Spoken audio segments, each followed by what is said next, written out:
बिस्मिल्लाहिर्रहमानिर्रहीम। ये इस वीडियो सीरीज़ के दूसरा लेक्चर है जिसमें मैं आपको बताऊंगा कि कस्टमर्स सेल एरियाज़, यहाँ पे जो ऐड के सेक्शंस हैं, सेल एरियाज़ हो गए, ऑर्डर बुकर किस तरह ऐड करना है, ठीक है, order booker, sale area, salesman और कस्टमर किस तरह ऐड करते हैं। अब यहाँ पे अगर कस्टमर पे हैं तो सबसे पहले जो यहाँ पे चीज़ें आपको नज़र आएंगी वो तो नेम एड्रेस तो चले ठीक है, सही है, लेकिन यहाँ पे एक एरिया है, ठीक है, जिस एरिया के साथ आपने इस कस्टमर को रजिस्टर करवाना है, ठीक है, वो एरिया और साथ में ऑर्डर बुकर नंबर, सही है। तो ये दो चीज़ें आपने पहले देखनी है कि आप जब आप सिस्टम लगाएंगे ना सॉफ्टवेयर अपने पास, तो उसमें ये होगा कि आपने अपने सारे के सारे एरियाज़ जिनके ऊपर आपकी डिस्ट्रीब्यूशन काम कर रही है वो आपने वन टाइम डाल के रख देने। और ऑर्डर बुकर जो भी जितने भी आपके पास ऑर्डर बुकर्स हैं, तो देखिए मैं अगर देखूं यहाँ पे अगर आपको बताऊं ना, तो कुछ एरियाज जो हैं वो ऑलरेडी मैंने डाले हुए हैं, सही है, जिस तरह लारी अड्डा, ठीक है। तो मैंने इसी तरह एक एरिया डाला था, ये मैं फॉर एग्जांपल एक एरिया आपके सामने डाल देता हूँ। यहाँ पे आता हूँ सेल एरिया में, सही है। तो सेल एरिया में ये कि मैं लिख लेता हूँ जी कि ABC एरिया, ठीक है, और इसकी जगह मैं डेट डाल देता हूँ। तो डिस्क्रिप्शन में आप कुछ भी लिख सकते हैं, तो वैसे एक ऑप्शन छोड़ा हुआ है कि अगर आप अपनी याददानी के लिए या किसी भी मकसद के लिए आप कुछ लिखना चाहें तो आप लिख सकते हैं। तो मैं ऐड एरियाज़ कर देता हूँ यहाँ पे, तो मेरे एरिया जो है वो अब ऐड हो गया। इसी तरह ऑर्डर बुकर मैंने ऑलरेडी डाला हुआ है वाजिद के नाम से, ठीक है। तो अब जिस तरह मैंने वो डाला है ना, तो आप वो भी कुछ भी लिख सकते हैं, ABC या कुछ भी लिखना चाहें लिख के आप उसके एड्रेस डालें, फ़ोन नंबर, मोबाइल नंबर, ज़रूरी नहीं है, सिर्फ एक नाम मस्ट है, ठीक है। वो डाल के आप ये डालना चाहें तो वेल एंड गुड, अगर ना डालें तो कोई इशू नहीं है। आप इनकी जगह डैश भी डाल सकते हैं। तो आप एट ऑर्डर बुकर करेंगे तो ऑर्डर बुकर ऐड हो जाएगा मेरा, ठीक है। उसके बाद जो नेक्स्ट चीज़ है वो अब मैंने जब ऑर्डर बुकर भी डाल दिया, एरिया भी डाल दिया, सारे अपने एरिया जितने भी थे वो मैंने डाल दिए। अच्छा, यहाँ पे आपने एक चीज़ और भी जहन में रखनी है कि आपने जितना भी सॉफ्टवेयर के अंदर सारा काम करना है वो आपने स्मॉल लेटर्स के अंदर करना है, ठीक है। जहाँ पे ज़रूरत पड़ेगी तो सॉफ्टवेयर ऑटोमेटिकली उनको कैपिटल में या उनका फर्स्ट हर लेटर का जो हर वर्ड का फर्स्ट लेटर कैपिटल ऑटोमेटिकली वो कर देगा, तो आपको करने की ज़रूरत नहीं है, ठीक है। तो अब मैं यहाँ पे आऊँ, तो मैं जब देखता हूँ मैं लिखता हूँ ABC एरी, तो जब मैं ए प्रेस करता हूँ तो वो मुझे ऑटोमेटिकली सजेशन में शो कर देता है, तो ठीक है। अच्छा, इसी तरह मैं जब यहाँ पर W प्रेस करता हूँ वाजिद खान, तो उसने मुझे वो पूरा नाम बता दिया। तो मैं माउस के साथ ये इसके साथ करके इंटर प्रेस करूँगा तो मुझे वो ऑर्डर बुकर जो वो सिलेक्ट हो जाएगा, ठीक है। इसी तरह अब बिज़नेस से मैं यहाँ पे कस्टमर डालना स्टार्ट करता हूँ। तो मैं कस्टमर कह देता हूँ जी XYZ कस्टमर, ठीक है, या जनरल स्टोर कर देता हूँ, जनरल स्टोर कर देता हूँ, सही है। तो ये अब मेरे यहाँ ये बिज़नेस नेम वो है जिसके नाम से इनवाइसिंग होगी, बिल के ऊपर ये नाम जाएगा, ठीक है। और आप सॉफ्टवेयर के अंदर भी अगर इस बंदे को सर्च करना चाहेंगे तो आप इस नाम से करेंगे, XYZ जनरल स्टोर के नाम से, ठीक है।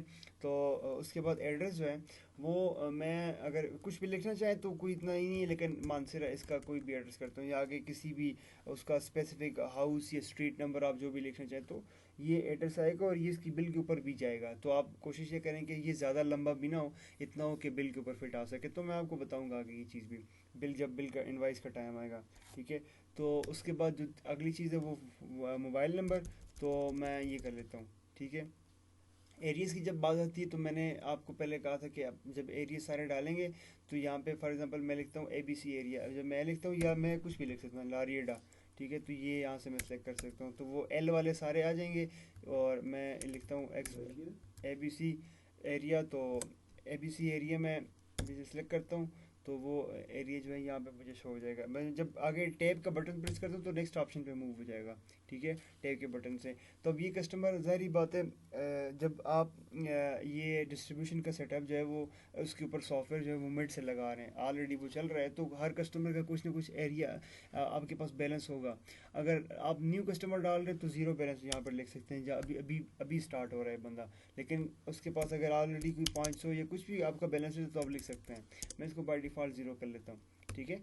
ऑर्डर बुकर जब मैं टैब का बटन प्रेस करता हूँ तो वो नेक्स्ट पे मूव हो जाता है। तो यहाँ पे आपको माउस यूज़ करने की ज़रूरत नहीं है, तो सारा काम आप जितना भी है या टैब के बटन से या आप इंटर से कर सकते हैं। तो जहाँ जहाँ पे इंटर ज़रूरत होगा मैं आपको बताऊँगा, जहाँ जहाँ पे टैब का बटन होगा तो मैं आपको, तो ये अगर आप खुद भी कस्टमाइज़ करना चाहें जब आप सॉफ्टवेयर लगवा रहे हैं तो आप अपने हिसाब से, आपको जिस तरह आसानी होगी तो मैं उस हिसाब से आपको ये बटन की सेटिंग करके दे दूंगा, कोई इतना इशू नहीं है। ठीक है, ऑर्डर बुकर के हिसाब से। तो अब ऑर्डर बुकर की बात आती है तो मैं लिख लेता हूँ डब्ल्यू, लिखता हूँ तो डब्ल्यू वाले सारे आ जाएंगे, जिनमें मैं वाजिद खान को सिलेक्ट कर लेता हूँ। ठीक है, उसके बाद पर्सन नेम, तो ये इस बिल के ऊपर जाएगा, जिस बंदे के जनरल स्टोर है तो ये बंदा कौन है। ठीक है, कॉन्टैक्ट पर्सन कौन है, तो मैं यहाँ पे लिख देता हूँ एक्स वाई जी था तो एक्स वाई जी पर्सन हो गया। ठीक है, तो उसके बाद जब मैं टैब प्रेस करता हूँ तो सी एन आई सी, अब सी एन आई सी ये क्या है, मैं लिखना चाहूँ 13503 या वट एवर एक्स, आप कुछ भी लिख सकते हैं। ठीक है, सही है। उसके बाद इस बिज़नेस का एन टी एन नंबर अगर लिखना चाह रहे हैं तो वेल एंड गुड, अगर नहीं लिखना चाह रहे तो कोई इशू नहीं, क्योंकि ये भी बिल के ऊपर शो होगा। अगर नहीं लिखना चाह रहे तो डैश आ जाएगी, कोई इतना इशू नहीं है।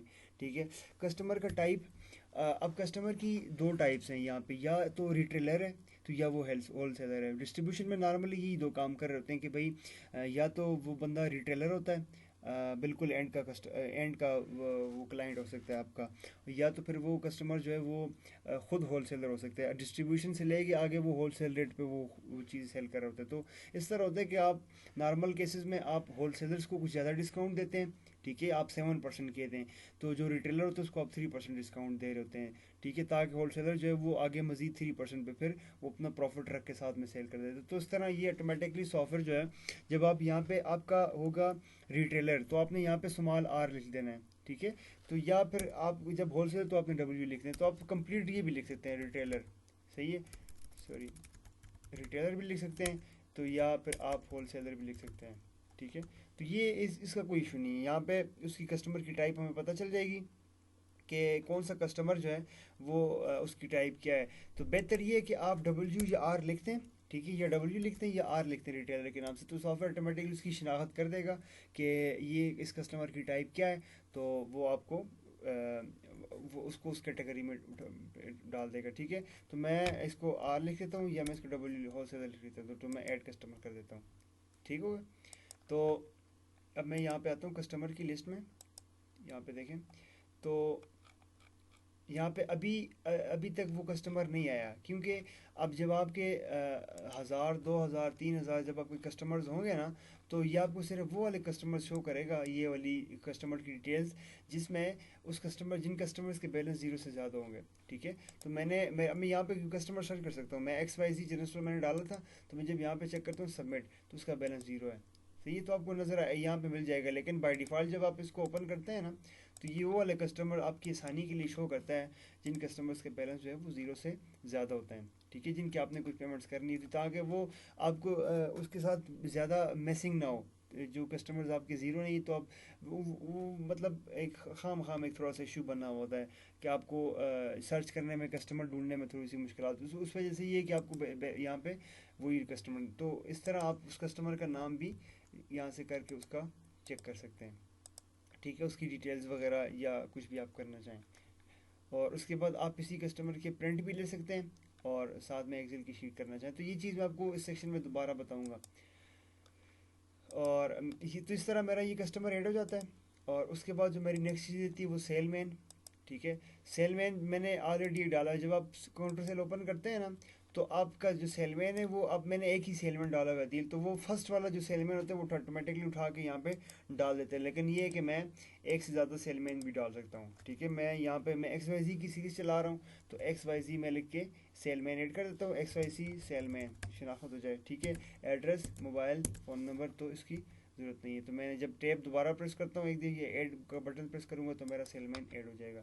ठीक है, मैं फॉर एग्जांपल यहाँ पे इनवाइसिंग में क्लिक करता हूँ, इसको मैं रिमूव करके तो मैं एक्स वाई जी लिखता हूँ ना, तो ये मेरा सेलमैन ऐड हो गया। मतलब यहाँ पे अब जब ये इनवाइस बनेगी ना, तो अब इस इनवाइस को लेके कौन जाएगा, तो वो मेरा सेलमैन है, ये वाला।